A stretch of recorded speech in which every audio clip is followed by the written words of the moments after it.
అసలు ప్రమోషన్లకు రారు, సినిమా ఎలా వచ్చిందో పట్టించుకోరు, జస్ట్ అలా కాల్ షీట్లు ఇచ్చి ఇలా షూటింగ్ కంప్లీట్ చేసి కామ్ అయిపోతారు. మరి అలాంటి స్టార్కి అంత క్రేజ్ ఎందుకు?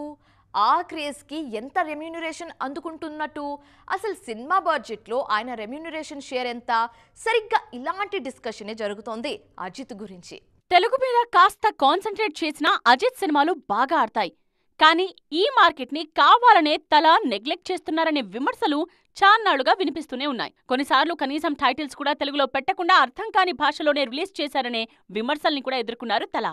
కానీ రీసెంట్ గుడ్ బ్యాడ్ అగ్లీతో తలా ధోరణిలో మార్పొచ్చిందనే మాటలు వైరల్ అయ్యాయి. గుడ్ బ్యాడ్ అగ్లీని తెలుగు మూవీగానే హాలీవుడ్లోనూ ప్రమోట్ చేసింది యూనిట్. దీంతో మళ్లీ తెలుగులోనూ కాస్త బేస్ క్రియేట్ అయింది. రీసెంట్ హిట్ తో మళ్లీ తలా ఫ్యాన్స్ లో జోష్ కనిపిస్తోంది.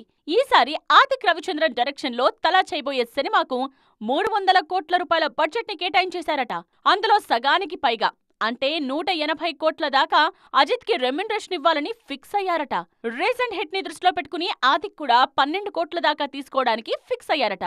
నవంబర్ నుండి సెట్స్ మీదకు వెళ్లనుంది ఈ ప్రాజెక్ట్. AK64 పేరుతో హ్యాష్ ట్యాగ్ కూడా ట్రెండ్ అవుతోంది. వచ్చే ఏడాది సమ్మర్ టార్గెట్ గా పనిచేయాలన్నది unit plan. Already pre production start అయింది.